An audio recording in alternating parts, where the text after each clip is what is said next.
परमपूज्य टेंबेस्वामी महाराजांच्या कृपा आशीर्वादानं आणि त्यांच्या प्रेरणेनं आज आपण पुन्हा एकदा भेटतोय सूर्याची पुढील माहिती घेण्यासाठी.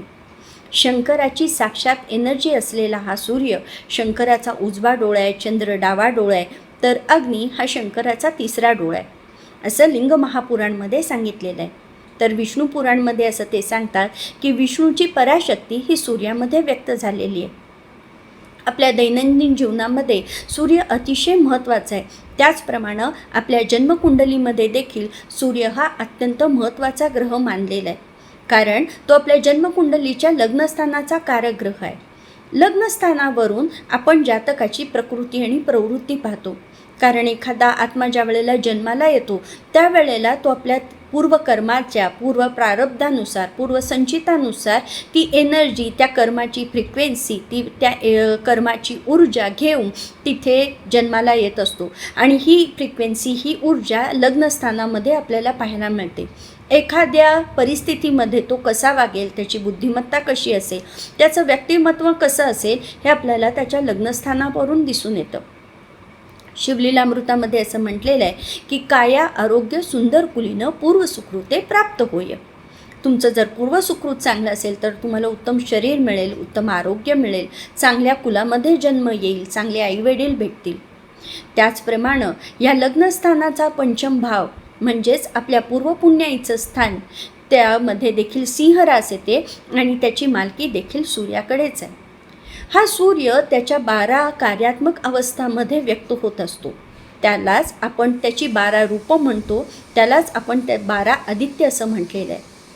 आपल्या कुंडलीमध्ये 12 राशींच्या मध्ये आणि 12 भावांमध्ये तो वेगवेगळ्या रूपामध्ये वेगवेगळ्या एनर्जीनं जसा व्यक्त होतो, प्रकट होतो, त्याचप्रमाणे 12 महिन्यांमध्ये देखील तो वेगवेगळ्या एनर्जीनं वेगवेगळ्या प्रकाशामध्ये प्रकाशमान होत असतो.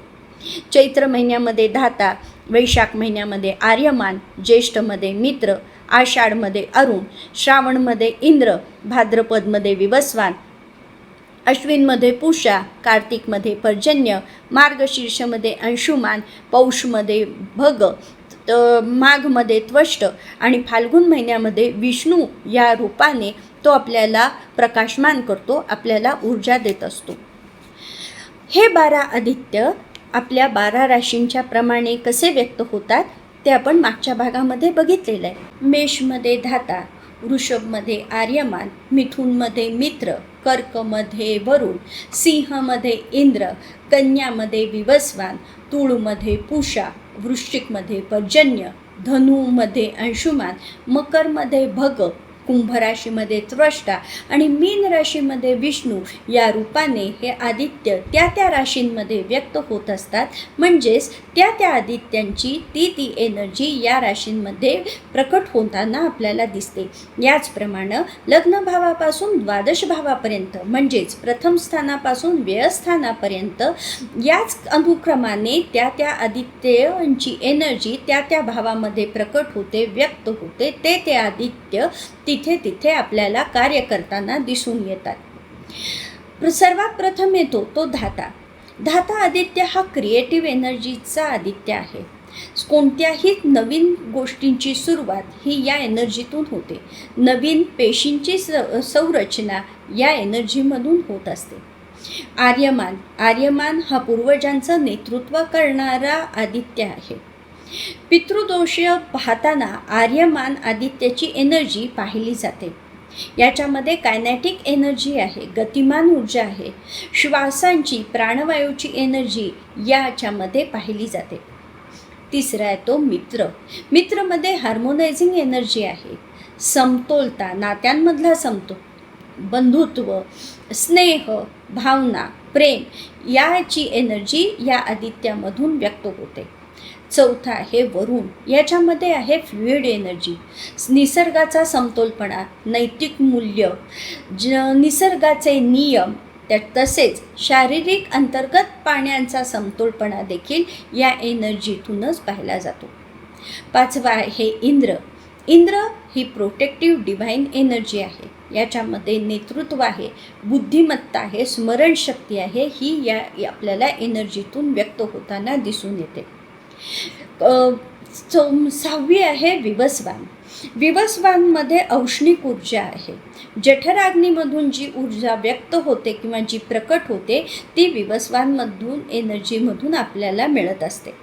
पूषा ही पोषण करणारी एनर्जी आहे, पिकांचं नरिशमेंट करणारी एनर्जी आहे. त्याचप्रमाणे डी विटॅमिन हे देखील याच एनर्जीतून आपल्याला मिळतं. पर्जन्य ही रूपांतरण करणारी एनर्जी आहे. आर्द्रता, पुनरुत्पादन, हार्मोन्स ही देखील याच्यामधूनच आपल्याला बघायला मिळतात. अंशुमान ही रेडियंट एनर्जी आहे. मनुष्याची दृष्टी, ऑरा, समृद्धी, सुख हे सगळं या एनर्जीमधून आपल्याला पाहायला मिळतं. भग ह्याच्यामध्ये पोटेन्शियल एनर्जी आहे. ताकद, उत्साह, आपलं भाग्योदय करण्याची एनर्जी या आदित्यामधून आपल्याला मिळते. त्वष्टामध्ये स्ट्रक्चरल एनर्जी आहे. सौंदर्यात्मक सृष्टी निर्माण करण्याची एनर्जी आहे. DNA याच एनर्जीमधून निर्माण होतो. सर्वात शेवटी येतो तो म्हणजे विष्णू, सर्वोच्च. विष्णू आदित्यची ऊर्जा ही वैश्विक ऊर्जा असं म्हटलेलं आहे. ती आपल्या आयुष्याला संरक्षण देणारी ऊर्जा आहे. मनुष्याच्या जीवनाला दीर्घायुष्य देणारी ऊर्जा आहे आणि म्हणूनच पुराणांमध्ये त्याला सर्वोत्कृष्ट आणि सर्वोच्च ऊर्जा असं म्हटलेलं आहे. अशा प्रकारे 12 आदित्य आपल्या 12 राशींमध्ये आणि आपल्या 12 भावांमध्ये व्यक्त होतात. पण ज्या वेळेला माणूस जन्माला येतो त्यावेळेला त्याचा आत्मा काहीतरी एम घेऊन, काहीतरी धर्म घेऊन जन्माला येतो आणि तुमचा हा एम, तुमचा हा धर्म सांगतो तुमच्या जन्मकुंडलीतला सूर्य. तुमच्या सूर्यापासून 9वं स्थान हे तुमचं धर्मस्थान आहे. जसं उदाहरणार्थ जर तुमचा प्रथम भावामध्ये सूर्य असेल म्हणजे धाता एनर्जीमध्ये सूर्य आहे, तर त्यापासूनचा तुमचं धर्मस्थान हा झाला तुमचा 9वं भाव. 9वं भाव म्हणजे 9वं स्थान. हे 9वं भाव तुम्हाला सांगतं की तुम्ही पितृतुल्य किंवा गुरुतुल्य लोकांची सेवा करायला पाहिजे, धर्म संरक्षणासाठी कार्य केलं पाहिजे. त्याचबरोबर शिक्षणासाठी देखील कार्य केले पाहिजे. धर्मयात्रा म्हणजे तीर्थस्थानाच्या यात्रा केल्या पाहिजेत. हेच तुमचं धर्म सांगतो. तुमचा जर सूर्य द्वितीय स्थानामध्ये असेल म्हणजेच तिथं आर्यमन या एनर्जी बरोबर असेल तर त्याचा धर्म स्थान येतं दशम स्थान. दशम स्थान हे तुमचं हार्डवर्किंगचं येतं, तुमच्या नित्यकर्माचं येतं. फॅमिलीला सांभाळण्यासाठी, त्यांना जोपासण्यासाठी जे तुम्हाला कर्म करावं लागतं ते कर्म, ते नित्यकर्म हाच तुमचा धर्म आहे.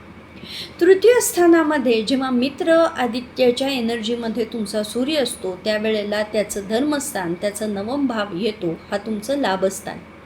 लाभस्थान हे तुमच्या मित्रपरिवाराबरोबर, आजूबाजूच्या शेजाऱ्यांच्या बरोबर जसं असेल त्याचप्रमाणे ते गुरुचरणाचं देखील स्थान आहे. म्हणूनच तुम्ही मित्र, आप्तेष्ट यांना मदत तर केलीच पाहिजे, पण त्याचबरोबर गुरुचरणी तुम्ही समर्पित व्हा हा तुमचा धर्म सांगतो. चतुर्थ स्थानामध्ये जर तुमचा सूर्य असेल तर त्याचा 9वं भाव येतो व्ययस्थान. चतुर्थ स्थान आणि व्ययस्थान हे मोक्ष त्रिकोणातली 2 स्थानं आहेत. मग इथे येतं तुमचा धर्म तुम्हाला स्वतःचं आत्मपरीक्षण करायला सांगतो. माफ करा आणि माफी मागा ह्या दोन्ही गोष्टी तुमचा धर्म सांगतो. पूर्णतः आयसोलेशन किंवा मेडिटेशनवर लक्ष देणं हा तुमचा धर्म तुम्हाला सांगतो. तुम्ही मोक्षाच्या दृष्टीनं कार्य करायला पाहिजे, तुमचं कर्म त्या दृष्टीनं असायला पाहिजे हा तुमचा धर्म सांगतो. ज्या वेळेला तुमचा पंचम स्थानामध्ये सूर्य येतो म्हणजे इंद्र या आदित्याबरोबर सूर्यची तुमच्या एनर्जी असते त्यावेळेला तुमचं धर्मस्थान येतं तुमचं लग्नस्थान. म्हणजेच तुम्ही स्वतःच्या बुद्धीवर, स्वतःच्या व्यक्तिमत्वाच्या विकासावरती कार्य केलं पाहिजे. तुमची बुद्धिमत्ता कशी प्रगल्भ होईल, तुमचं मानसिक स्वास्थ्य कसं चांगलं राहील, तुमचं व्यक्तिमत्व कसं सुधारेल, तुमची पर्सनॅलिटी कशी एन्हान्स होईल, हाच तुमचा धर्म आहे. ज्या वेळेला षष्ठ स्थानामध्ये म्हणजे विवस्वान आदित्याच्या बरोबर तुमचा सूर्य येतो तिथे अग्नितत्वाच्या पूर्ण स्वरूपात तो व्यक्त होतो. त्याच्यामध्ये षड्रिपूंना जाळून टाकण्याची शक्ती असते. त्याचं धर्मस्थान येतं द्वितीय म्हणजेच तुमचं कुटुंबस्थान. तुम्ही कुणाला करेक्ट करण्याची ताकद, तुम्हाला कुणी चुकतंय किंवा कुणी बरोबर आहे हे सांगण्याची ताकद तुमच्यामध्ये आहे. तुमच्या कुटुंबामध्ये षड्रिपू न वाढता ते तुमचं कुटुंब बॅलन्स राहावं, तुमचं कुटुंब योग्य मार्गावर चालावं, ह्याच्यासाठी दक्षता घेणं हाच तुमचा धर्म आहे. इथं तुम्ही अत्यंत उत्कृष्टरित्या आध्यात्मिक उन्नती करून घेऊ शकता, स्वतःचीही आणि तुमच्या कुटुंबाचीही. 7व्या स्थानामध्ये ज्या वेळेला सूर्य येतो त्यावेळेला त्याचा नवम भाव येतो, तो म्हणजे तृतीय स्थान. तृतीय स्थान हे न्यू बिगनिंगचं स्थान असतं. मग ते सायकॉलॉजिकल असेल, मेंटली असेल किंवा आयुष्यात कुठली तरी नवीन गोष्ट सुरू करण्याची असेल. याच्यासाठी तुम्ही जर काम केलं तर तोच तुमचा धर्म ठरेल. मित्र किंवा बंधू या लोकांना मदत करणं, त्यांच्या नवीन बिगनिंगसाठी मदत करणं, त्यांना सायकॉलॉजिकली आणि मेंटली सपोर्ट करणं हाच तुमचा धर्म सांगतो. अष्टम स्थानामध्ये येतो ज्या वेळेला सूर्य, त्यावेळेला तिथं तो तुमचं ट्रान्सफॉर्मेशन दाखवतो. एका व्यक्तिमत्वातून जुने दोष पूर्णतः नष्ट करून आपलं नवीन व्यक्तिमत्व तयार करणं हा तुम्हाला अष्टम भाव दाखवत आहे. बघा, अष्टम भाव हा देखील मोक्ष त्रिकोणातलाच स्थान आहे, मोक्ष त्रिकोणाचं स्थान आहे आणि तेच ट्रान्सफॉर्मेशनचं देखील स्थान आहे. त्याच्यामध्ये स्पिरिच्युअलिटी, प्युरिटी, पुराणांच्याबद्दल अभ्यास करणं, मंत्रशास्त्राचा अभ्यास करणं हाच तुमचा धर्म आहे. त्याच्यामध्ये लेखन, वाचन करणं हा तुमचा धर्म आहे. नवम स्थानामध्ये ज्या वेळेला तुमचा सूर्य येतो त्यावेळेला त्याच्यापासून 9वा भाव येतो, तो म्हणजे पंचम स्थान. पंचम स्थान हे पूर्णतः प्युरिटीचं स्थान आहे. डार्कनेस, पूर्णतः अंधकार घालवून टाकण्याचं काम आहे, म्हणजे स्थान आहे, तोच तुमचा धर्म आहे. उत्कृष्ट समाजासमोर प्रोटोकॉल ठेवणं, नियमबद्धतीनं आयुष्य जगणं आणि जगासमोर एक आदर्श घालून देणं हाच तुमचा धर्म आहे. ज्या वेळेला दशम स्थानामध्ये तुमचा सूर्य येतो त्यावेळेला तुमचा नवम स्थान येतं ते षष्ठ स्थानामध्ये. षष्ठ स्थानामध्ये नित्य कर्म येतात. षड्रिपूंवरती विजय मिळवणं हा तुमचा धर्म आहे. त्याचबरोबर सेवाभावी वृत्तीनं राहणं हा तुमचा धर्म आहे. ज्या वेळेला लाभस्थानामध्ये तुमचा सूर्य येतो त्यावेळेला तुमचा धर्म येतो तुमच्या सप्तम स्थानामध्ये. म्हणजे तुमचं पार्टनरशिप, तुमची कंपॅनियनशिप किंवा तुमचा पार्टनर म्हणजे लाईफ पार्टनर म्हणजे स्पाऊस असेल, नवरा असेल, बायको असेल, त्याच्यासाठी एफर्ट करणं, कोणत्याही निस्वार्थी पद्धतीनं, कोणताही अपेक्षा न ठेवता काम करणं हा तुमचा धर्म आहे. आणि ते तुम्ही अनुभवलं देखील असेल. मी जे हे सांगते आहे हे तुम्ही तुमच्या आयुष्यात देखील अनुभवलं असेल. ऑफकोर्स ह्याच्यामध्ये राशी आणि भाव ह्याही गोष्टी काही प्रमाणात घ्याव्या लागतात, लक्षात त्याचा विचार करावा लागतो, पण 90% याचा अनुभव येतोच येतो. त्याच्यानंतर पुढचा आपला भाव येतो तो म्हणजे व्ययस्थानातला सूर्य. व्ययस्थानामध्ये ज्या वेळेला सूर्य येतो त्यावेळेला तो त्याच्या मारणकान स्थानामध्ये येतो, पण तरी देखील तो विष्णू या आदित्यच्या ऊर्जेखाली असतो.